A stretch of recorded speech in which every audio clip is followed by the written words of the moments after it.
Good morning students, स्वागत है आप सभी का हमारे ऑनलाइन एजुकेशन प्लेटफॉर्म पे। और जैसा कि आप जानते हो, हमने डिफेंस की क्लासेस स्टार्ट कर रखी है और डिफेंस में मैं आपको फिजिक्स पढ़ा रहा हूँ।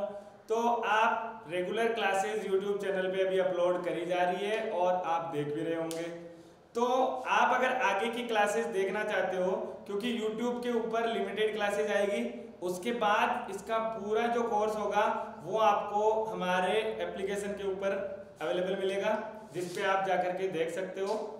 आराम से आपको सब कुछ वहाँ पे पूरा का पूरा सिलेबस और सारी क्लासेस 1 बाय 1 वहाँ पे आपको मिल जाएगी। और उसका जो डाउनलोड करने का लिंक है वो आपको आज के वीडियो में डिस्क्रिप्शन में मिल जाएगा, आप देख सकते हैं और वहाँ से डाउनलोड करके रजिस्टर कर सकते हैं इजीली।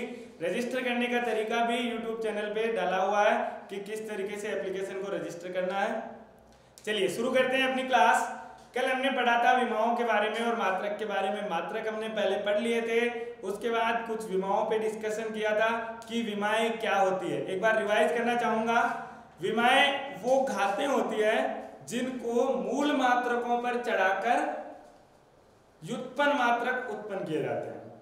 तो मतलब क्या है, विमा क्या है? घात होती है जिसको मूल मात्रक के ऊपर चढ़ाया जाता है और उससे हमें क्या मिलेगी? व्युत्पन्न मात्रक मिलेगा। चलिए कुछ क्वेश्चंस की बात करते हैं जो पुराने आ चुके हैं किसी ना किसी एग्जाम में और इम्पोर्टेंट बनते हैं इस एग्जाम के लिए भी। तो शुरू करते हैं। पहला क्वेश्चन आपकी स्क्रीन पे आपको दिखाई दे रहा होगा। एक बात पहले बता देता हूँ, क्वेश्चन करने का तरीका है, जैसे आपको क्वेश्चन करने यहाँ पे दिखता है, रफ कॉपी आपके पास जरूर होनी चाहिए और इस क्वेश्चन का जो आंसर होगा वो आपको मेरे करने से पहले, मैं आपको टाइम दे रहा हूँ, उतने टाइम के अंदर आपको एक बार टिक कर लेना है। गलत होता है कोई दिक्कत नहीं है, आप देखने वाले हो।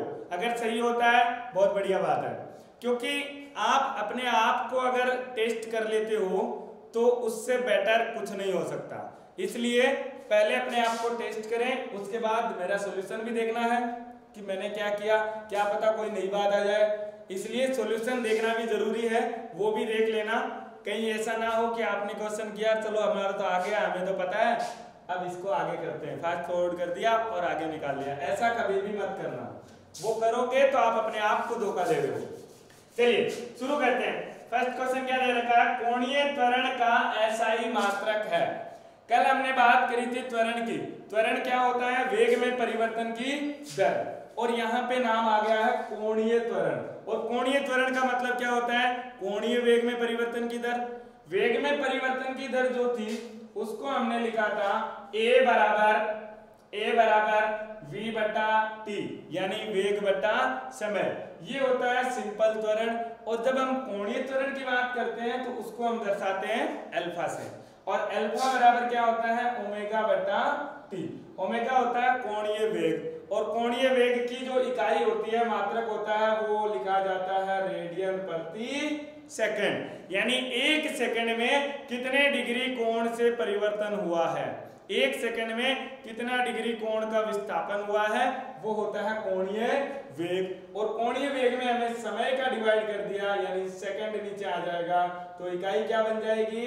रेडियन प्रति सेकंड स्क्वायर। ये होती है कोणीय त्वरण का मात्रक। इसके अंदर देखो कहां पे दिख रहा है? रेडियन प्रति सेकंड स्क्वायर।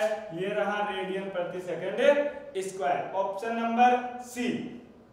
चलो मान लो किसी को ये बात नहीं पता कि सर हमें तो पता नहीं है कोणीय वेग क्या होता है, भूल चुके हैं, तो अब क्या करेंगे? तो देखो इधर बात आई है कोणीय त्वरण की। क्या त्वरण में कभी बल का जिक्र होता है? नहीं होता है।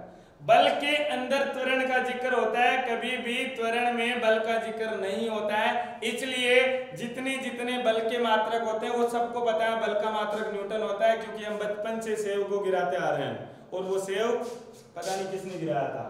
तो जहां जहां न्यूटन दिख रहा है वहां काट दो, ये नहीं हो सकता। दूसरी बात, मीटर प्रति सेकंड स्क्वायर, ये तो आपको पहले से पता है, त्वरण का मात्रक होता है, वेग आया इसके अंदर ओनली। और यहाँ पे क्या लिखा हुआ है? कोणीय लिखा हुआ है। कोण का मतलब इसमें कोण से संबंधित कुछ ना कुछ आएगा, यानी रेडियन या फिर थीटा के बारे में बताएगा।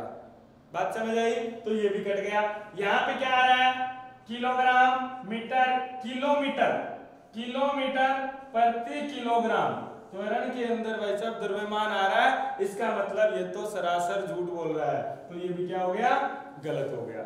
जब भी विस्थापन की और वेग की बात आती है, मोशन की बात आती है, गति की बात आती है, तो गति चाहे कोणीय हो या गति चाहे एक रेखीय हो, उसमें कभी भी द्रव्यमान का जिक्र नहीं होगा। बात याद रखना, द्रव्यमान का जिक्र गति के अंदर नहीं होगा।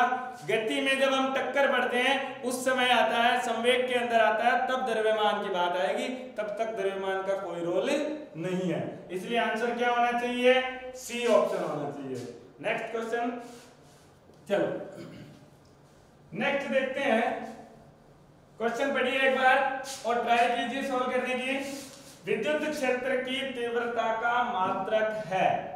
अब मात्रक आपको अगर निकालना है तो पहले पता होना चाहिए कि विद्युत क्षेत्र क्या होता है। इसीलिए मैंने कल की क्लास में भी बोला था और परसों की क्लास में भी बोला था कि फर्स्ट चैप्टर जो है वो आपका स्टार्टिंग से लेकर के एंड की फिजिक्स तक चलेगा, तब तक फर्स्ट चैप्टर खत्म नहीं होगा। इस बात को ध्यान रखना। पहला चैप्टर जब आपका दूसरा चैप्टर शुरू होगा तो दूसरे से लेकर के आपकी किताब का सिलेबस जो कि 50वां चैप्टर है और मेरा सिलेबस जो कि 20 यूनिट मैंने बताया था, उस यूनिट को ही डिवाइड कर रखा है, कुछ नहीं है। तो 2 से लेकर के 20 तक जब तक खत्म नहीं होता है तब तक पहला चैप्टर चलेगा। इसलिए यहाँ देखिए 12वीं क्लास का कोई कंसेप्ट यूज आ रहा है, विद्युत क्षेत्र की तीव्रता। और विद्युत क्षेत्र की तीव्रता को हम किससे दर्शाते हैं, ई से दर्शाते हैं।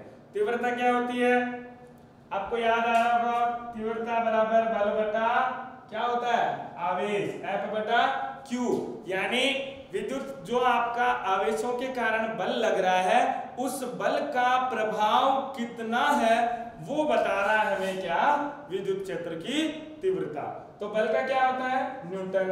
Q का क्या होता है, कूलाम। तो न्यूटन प्रति कूलाम, क्या यहाँ पे न्यूटन दे रखा है, ये रहा न्यूटन प्रति एम्पियर, बट ये क्या हो जाएगा, गलत हो जाएगा। दूसरा न्यूटन कहाँ दे रखा है, ये रहा न्यूटन प्रति कूलाम।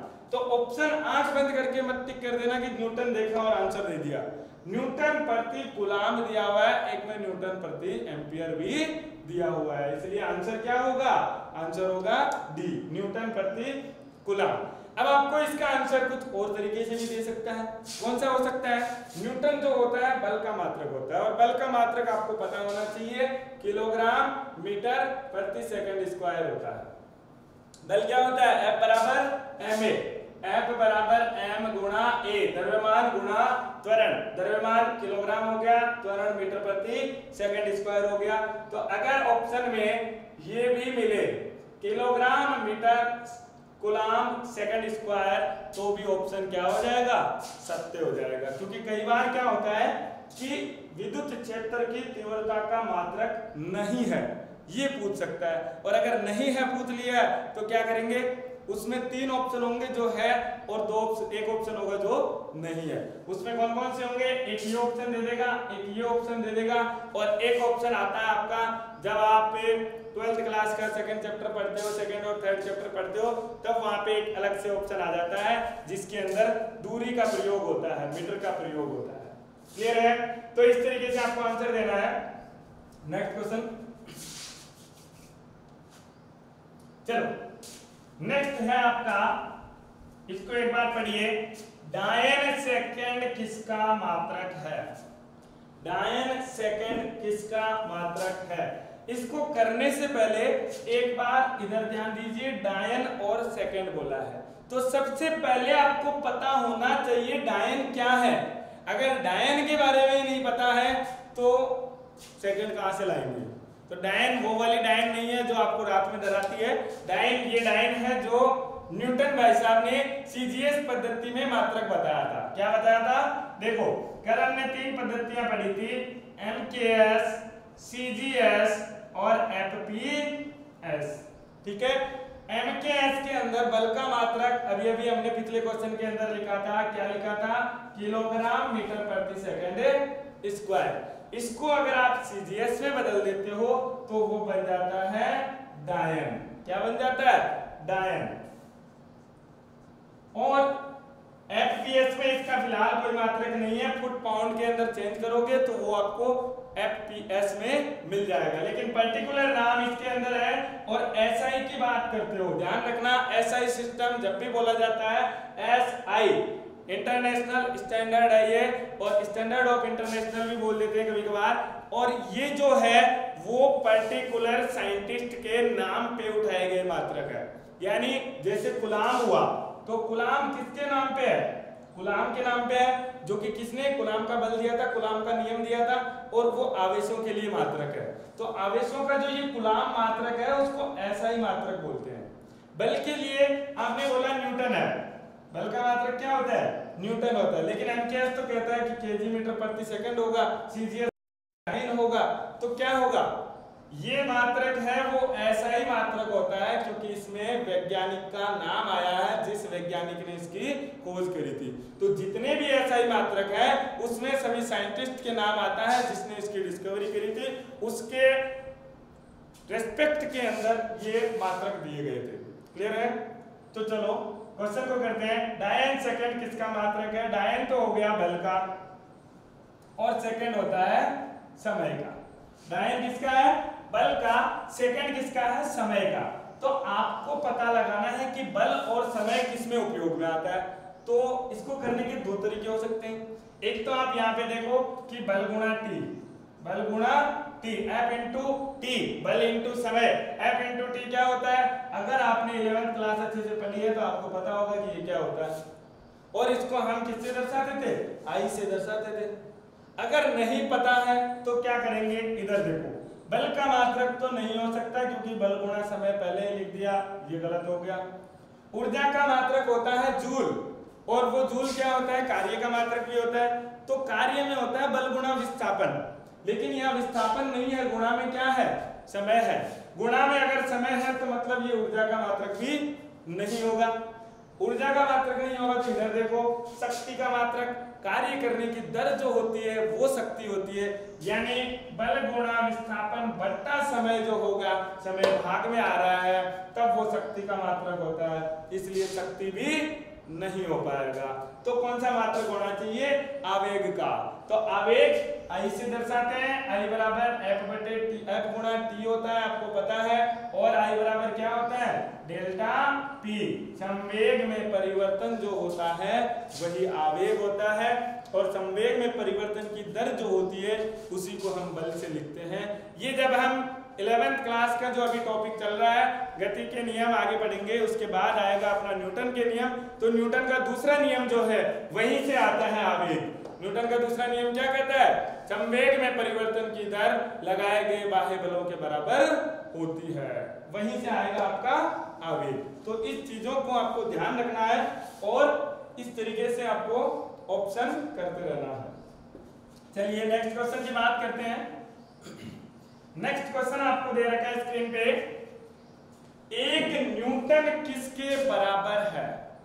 क्या बोला है? एक न्यूटन किसके बराबर होता है? तो पहले ऑप्शन में जाओ कि न्यूटन में वो पूछ क्या रहा है, न्यूटन में पूछ क्या रहा है। न्यूटन के अंदर आपको पूछा है डायन में, न्यूटन को कन्वर्ट किस में करना है? डायन में कन्वर्ट करना है। क्योंकि अगर ये न्यूटन की जगह आपको दे देता कि एक न्यूटन किसके बराबर है और केजी मीटर प्रति सेकंड स्क्वायर दिया हुआ होता तो आपको इसमें परिवर्तन करना था। लेकिन अभी क्या पूछा है? अभी पूछा है कि एक न्यूटन किसके बराबर है, यानी डायन वाले में कितना न्यूटन के बराबर होगा।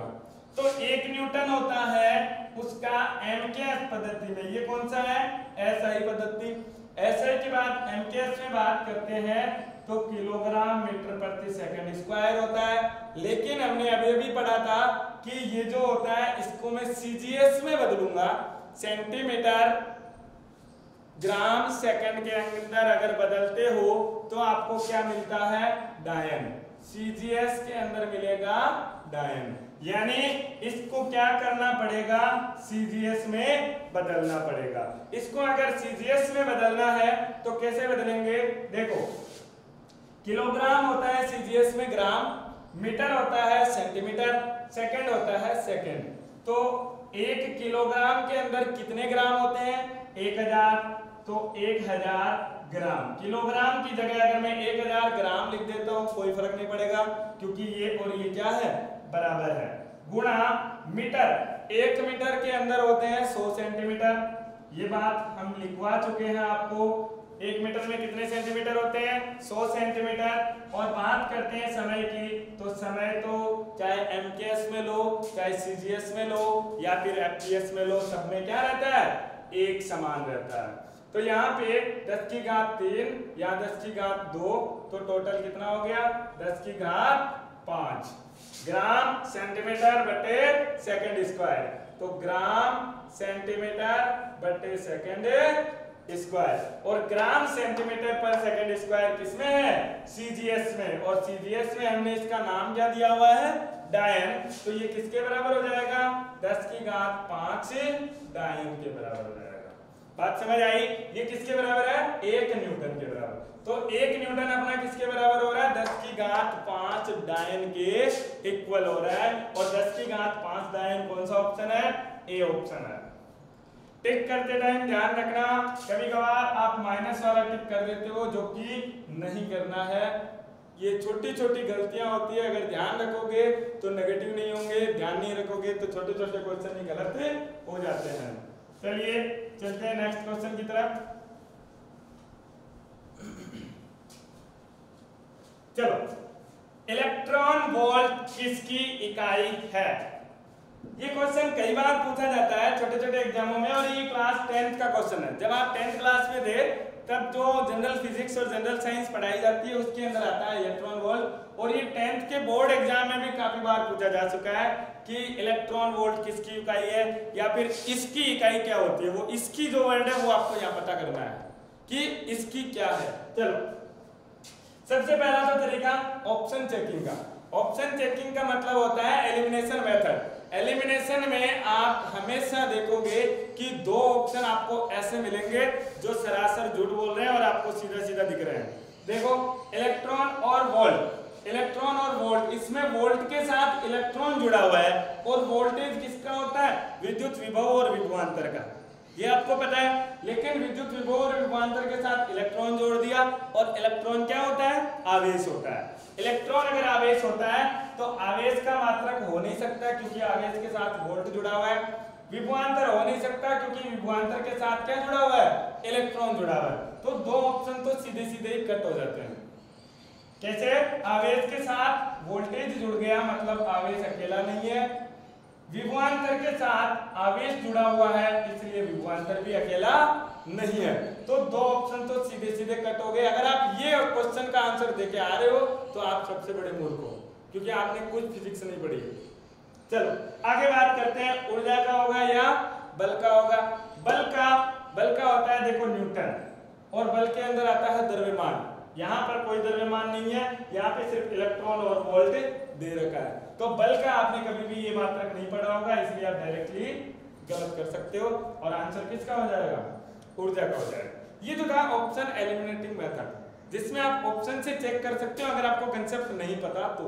लेकिन कंसेप्ट आपको हर बार पता होना चाहिए, क्योंकि हर बार ये लॉजिक नहीं लगता है, कभी कभार ये लॉजिक फेल हो जाता है। चलो कैसे पता करेंगे, यहाँ क्या है, इलेक्ट्रॉन मतलब आवेश। यहाँ क्या है, वोल्ट। वोल्ट का मतलब विभव या विभवांतर, जो आपको मानना है वो मान लो, सही हो जाएगा। देखो, विभव और विभवांतर क्या होता है, विभव की परिभाषा आपको पता होनी चाहिए। आवेश का तो कोई ज्यादा बड़ी बात नहीं हो पाएगी। विभव क्या होता है कि एक इकाई आवेश को अनंत से किसी बिंदु तक लाने में किया गया कार्य क्या होता है, विद्युत विभव होता है। या फिर विभवांतर की बात करो तो किसी एक बिंदु से इकाई आवेश को किसी दूसरे बिंदु तक ले जाने में किया गया कार्य क्या होता है, विभवांतर होता है। और ये आपने कक्षा 10 में पढ़ा है कि जो विभवांतर या विद्युत विभव होता है डेल्टा V, वो किसके बराबर होता है, W बटा Q के बराबर होता है। किसके बराबर होगा, W बटे Q। W क्या होता है, जूल के अंदर, और Q क्या होता है, कूलाम के अंदर। किसमें होता है, कूलाम में। और यहाँ पे आपको क्या पूछा है, ई का गुणा कर दो v के साथ, यानी इसके साथ e गुणा करो तो इसके साथ भी e गुणा करो। अगर इधर e गुणा करते हो तो यहाँ पे गुणा में क्या हो जाएगा, कूलाम। क्यों हो जाएगा, क्योंकि आपने गुणा किया है किसको, आवेश को। अगर आवेश को गुणा किया तो कूलाम से कूलाम कट जाएगा, कूलाम से कूलाम कटेगा तो इलेक्ट्रॉन वोल्ट का मतलब क्या होता है, जूल। इलेक्ट्रॉन वोल्ट का मतलब क्या होता है, जूल। और इलेक्ट्रॉन वोल्ट जूल मतलब होता है, मतलब ये किसका मात्रक हो गया, ऊर्जा का। आपको पता है ऊर्जा का मात्रक या कार्य का मात्रक क्या होता है, जूल होता है। बात समझ आई। चलिए इस तरीके से आपको क्वेश्चन अटेम्प्ट कर सकते हो। नेक्स्ट क्वेश्चन,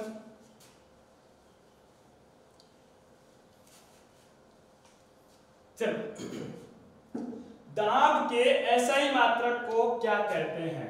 दाब का एसआई मात्रक, एसआई जहां भी नाम मिल जाए मतलब साइंटिस्ट के नाम पे होगा।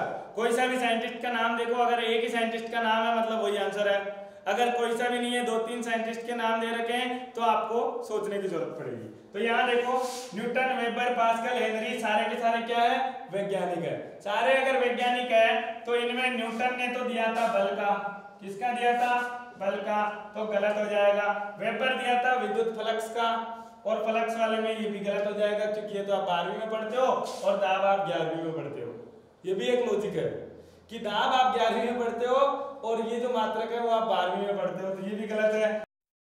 आप 12वीं में पढ़ते हो जो चुंबकीय क्षेत्र से रिलेटेड होता है, और जो पास्कल है वो दाब का मात्रक होता है, और दाब को लिखते हैं पास्कल से। दाब क्या होता है, P बराबर बल बटे क्षेत्रफल, और बल बटे क्षेत्रफल को आप न्यूटन प्रति मीटर स्क्वायर भी बोलते हो। क्लियर है, न्यूटन प्रति मीटर स्क्वायर, और इसी को हम बोलते हैं पास्कल, PA से दर्शाते हैं। क्लियर है। चलिए नेक्स्ट क्वेश्चन, ये तो बहुत इजी था।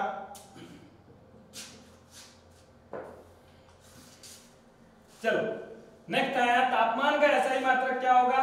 एसआई मतलब साइंटिस्ट का नाम, और साइंटिस्ट यहाँ पे बहुत सारे हैं, बहुत सारे हैं नहीं है। देखो इधर सेल्सियस यानी आप डिग्री सेंटीग्रेड लिखते हो और वो एक पैमाना होता है। क्लियर है। फ़ारेनहाइट वो भी नहीं होगा, वो भी एक पैमाना है जो कन्वर्ट करने के काम आता है किसी भी तापमान को, और ये दोनों ही मात्रक नहीं है, ध्यान रखना। जब भी आप तापमान की बात करते हो, और जब मैंने क्लास 11 की पढ़ाई थी तब भी बोला था कि सेल्सियस और फ़ारेनहाइट जो होता है वो तापमान के इकाई नहीं है, वो सिर्फ और सिर्फ कन्वर्जन के मेथड है, एक से दूसरे में कन्वर्ट किया जाता है, लिखने का तरीका होता है। चलो जूल की बात करें तो जूल किसका होता है, कार्य का, तो तापमान का तो होगा नहीं, तो ये भी गलत है। किसका ऑप्शन हो जाएगा, तापमान का मात्रक केल्विन। तो ये बात मैंने कल भी बताई थी कि तापमान का जब भी मात्रक बोला जाता है क्या लिखना है, केल्विन लिखना है, ना कि डिग्री सेंटीग्रेड और फ़ारेनहाइट लिखना है। Next question please. चलो विद्युत क्षेत्र की तीव्रता का मात्रक है, दोबारा आ गया क्या क्वेश्चन, विद्युत क्षेत्र की तीव्रता का मात्रक अभी अभी हमने कर लिया, क्वेश्चन दोबारा आ गया बाय मिस्टेक। नेक्स्ट, समय की इकाई निम्नलिखित में से कौन सी है। समय की इकाई हम आज तक पढ़ते आ रहे हैं, क्या होती है, सेकंड होती है। और भी कोई हो सकती है जो समय को दर्शाती है, वो सारी किसकी होगी, समय की इकाई होगी। लेकिन कोई ऐसी राशि जो समय को नहीं दर्शाती है वो क्या होती है, इकाई नहीं होगी। तो देखो दिन होता है, दिन समय को दर्शाता है, एक दिन हो गया, 2 दिन हो गया, आप 10 दिन से पहुंचोगे, या इसमें यहाँ से यहाँ तक जाने में समय कितने दिन लगता है, कितनी रातें लगती है, वो सारा क्या हो गया, समय की इकाई है। वर्ष मतलब आपकी 10th क्लास में हो, 11th क्लास में कब आओगे, आपका एग्जाम कितने साल बाद होगा, रिजल्ट कितने साल बाद आएगा, आपका प्रमोशन कितने साल बाद हो जाएगा, तो वो कितने वर्ष जो है वो क्या दर्शा रहा है, समय को दर्शा रहा है। इसलिए वर्ष भी क्या होता है, समय का मात्रक होता है। यहाँ भी वर्ष आ रहा है मतलब होना चाहिए था, यहाँ आ रहा है घंटा, और 1 घंटा, 2 घंटा, 3 घंटा, यानी आपकी क्लास कितनी चलेगी, आधा घंटा चलेगी, 1 घंटा चलेगी, कितने दिन बाद चलेगी, तो ये भी क्या है, एक समय का मात्रक है। प्रकाश वर्ष भी आपको लग रहा होगा कि समय का मात्रक है, लेकिन नहीं है। क्यों, क्योंकि प्रकाश वर्ष हमने बात करी है दूरियों के मात्रक की। किसका मात्रक होता है, दूरियों का मात्रक होता है प्रकाश वर्ष। ध्यान रखना, प्रकाश वर्ष किसका मात्रक है, दूरी का मात्रक। और दूरी के अन्य मात्रक कौन कौन से होते हैं, मीटर हो सकता है, सेंटीमीटर हो सकता है, फुट में हो सकता है, प्रकाश वर्ष भी होता है। क्लियर है? चलिए नेक्स्ट क्वेश्चन, यांत्रिक ऊर्जा की एसआई इकाई क्या है? इस क्वेश्चन को यहाँ डालने का मतलब यही था मकसद कि आपको अगर ऊर्जा कोई से भी पूछ ले, आपको घबराना नहीं है, उसका सार्वत्रिक मात्रक एक ही होता है। ऊर्जा चाहे यांत्रिक बोल दे या फिर आपको तापीय ऊर्जा बोल दे, कोई सी भी ऊर्जा बोल दे, ऊर्जा का मात्रक क्या आएगा? हमेशा एक ही आएगा। बात अगर उष्मा की हो जाए तो अलग हो जाएगा, लेकिन ताप, जब तक आप ऊर्जा की बात कर रहे हो तो ऊर्जा का मात्रक हमेशा क्या होता है? जूल होता है। वाट किसका मात्रक होता है? शक्ति का, जो कि होती है पावर, कार्य करने की दर।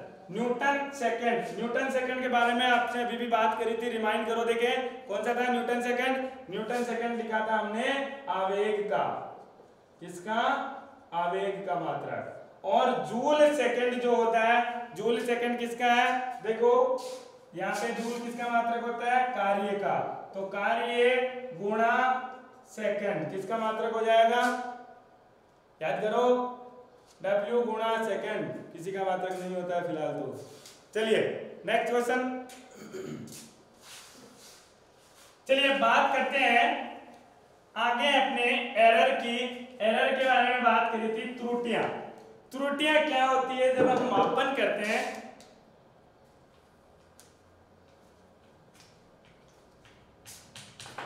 यार ऐसी कौन सा लगा।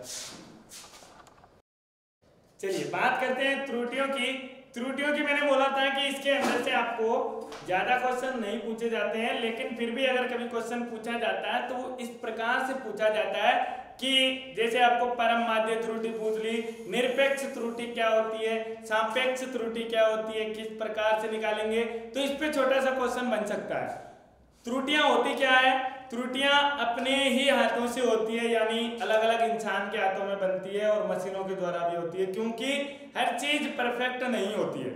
जैसे ये ढक्कन है और ये मार्कर है, इस मार्कर का ढक्कन जो है वो सेम साइज का है और एक दूसरा भी मार्कर ले लो वो भी सेम साइज का ही होगा, लेकिन उनकी साइज में थोड़ा सा फर्क होगा, क्योंकि जब उनको बनाया जाता है तो उस बनाते टाइम भी क्या हो जाती है? त्रुटि आ जाती है, जिसके कारण ये परिवर्तन हो जाता है। क्लियर है? तो चलते हैं त्रुटियों के बारे में। तो मैं डायरेक्टली शुरू कर रहा हूं त्रुटियों में निरपेक्ष त्रुटि से कि निरपेक्ष त्रुटि क्या होती है। एक होता है नाम निरपेक्ष, इसी को बोलते हैं परम, परम त्रुटि। निरपेक्ष को ही क्या बोलते हैं? परम बोलते हैं। परम और निरपेक्ष त्रुटि क्या होती है? यानी जब आप मापन करते हो तो मापन में एक होता है वास्तविक मान, एक होता है आपका मापित मान। वास्तविक मान यानी आपको इतना चाहिए, मान लो आपको ढक्कन बनाने को दिया और आपको बोला 2 सेंटीमीटर व्यास का होना चाहिए। कितने व्यास का होना चाहिए? 2 सेंटीमीटर व्यास का होना चाहिए। लेकिन जब आप इससे बना रहे हो तो 1.9 सेंटीमीटर का बन रहा है, 1.98 सेंटीमीटर का बना, एक कोई बनाया वो कितना बना? 2.01 का बन गया, 2 का भी बन जाता है। तो इस तरीके से थोड़ा बहुत ऊपर नीचे इसका मापन रहता है। तो थोड़ा बहुत जब ऊपर नीचे रहता है तो क्या होता है? इनमें त्रुटि बोली जाती है। और ये जो त्रुटि होती है, वास्तविक मान और मापित मान का अंतर जो होता है वही क्या होती है? त्रुटि होती है। तो एक एग्जांपल लेके समझेंगे और इस क्लास को खत्म करेंगे। निरपेक्ष त्रुटि क्या होती है? ऐसी त्रुटि, ऐसी डायरेक्ट लिख रहा हूं मैं, किसी वस्तु के वास्तविक मान तथा मापित मान में अंतर को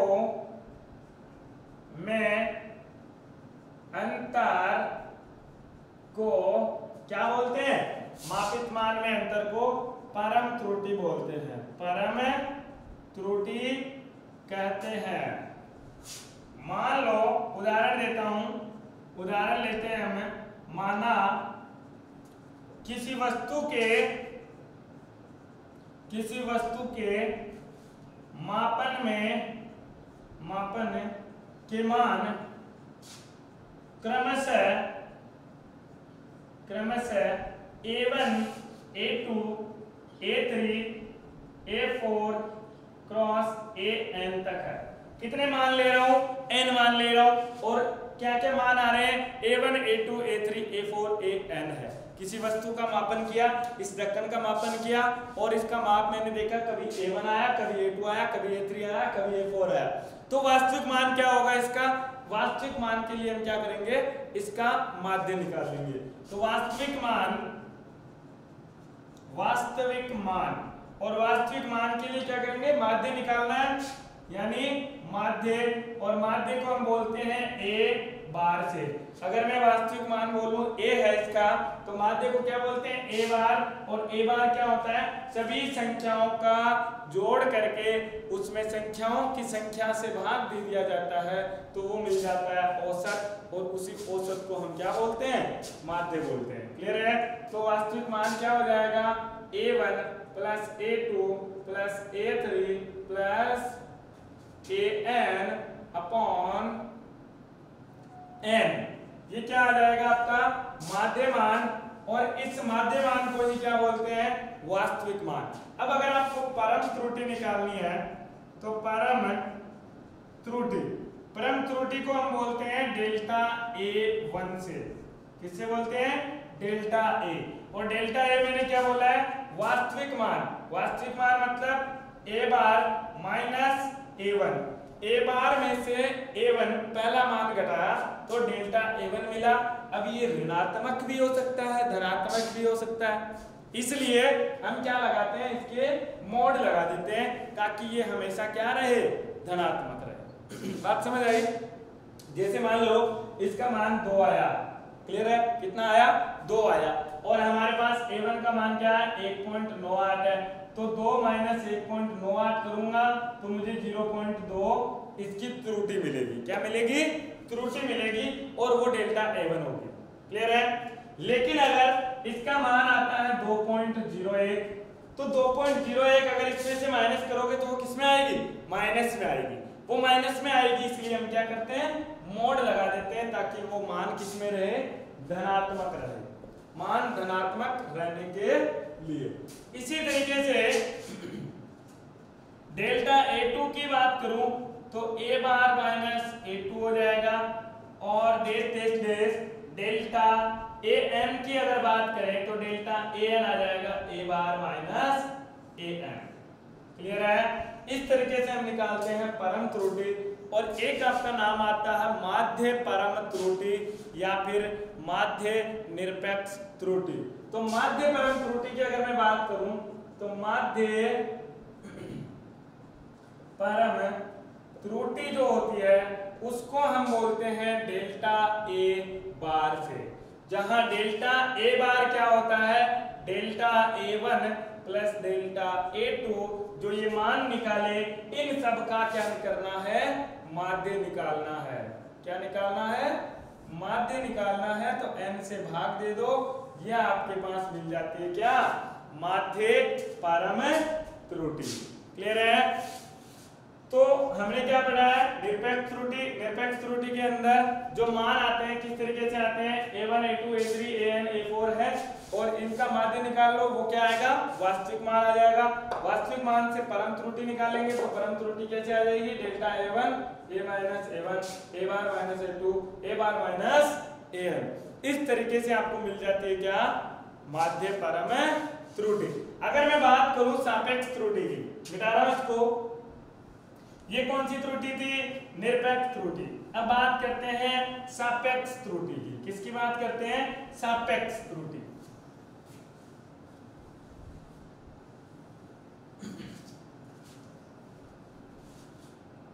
सापेक्ष त्रुटि। सापेक्ष त्रुटि का मतलब क्या होता है कि आपने जो त्रुटि निकाली है, कौन सी?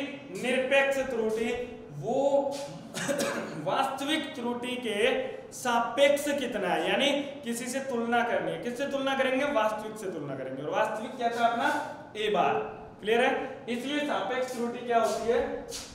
सापेक्ष त्रुटि को हम लिखते हैं डेल्टा A बार, यानी परम माध्य त्रुटि, और वास्तविक मान का जो अनुपात होता है वही कहलाती है क्या? सापेक्ष त्रुटि। क्लियर है? याद रहेगा। और अगर आपको बोल दिया जाए प्रतिशत त्रुटि, तो प्रतिशत का मतलब क्या होता है? डेल्टा ए बार बटा ए बार को अगर 100 से गुणा कर दोगे तो आपको मिल जाएगा प्रतिशत मान कि कितने प्रतिशत त्रुटि हुई है। ये है आपका त्रुटियों के बारे में, जिसमें हमने निरपेक्ष निकाली, सापेक्ष निकाल ली, प्रतिशत निकाल लिया। इसी पे क्वेश्चन बनता रहता है। और इनकी जो प्रॉपर्टीज है, गुणधर्म है, वो हम अगली क्लास के अंदर डिस्कस कर लेंगे। तब तक के लिए थैंक यू, बने रहिए। और आगे रेगुलर क्लासेस के लिए एप्लीकेशन जरूर डाउनलोड कर लें, जो कि आपको लिंक डिस्क्रिप्शन में मिल जाएगा, या फिर आप BRM एजुकेशन ग्रुप के नाम से सर्च कर सकते हैं। प्ले स्टोर पे आपको मिल जाएगा। प्ले स्टोर पे डालना BRM एजुकेशन ग्रुप, वहां से आपको एप्लीकेशन डाउनलोड कर लो और रजिस्टर कर लो। उसके बाद आप पूरी क्लासेस आसानी से देख सकते हो।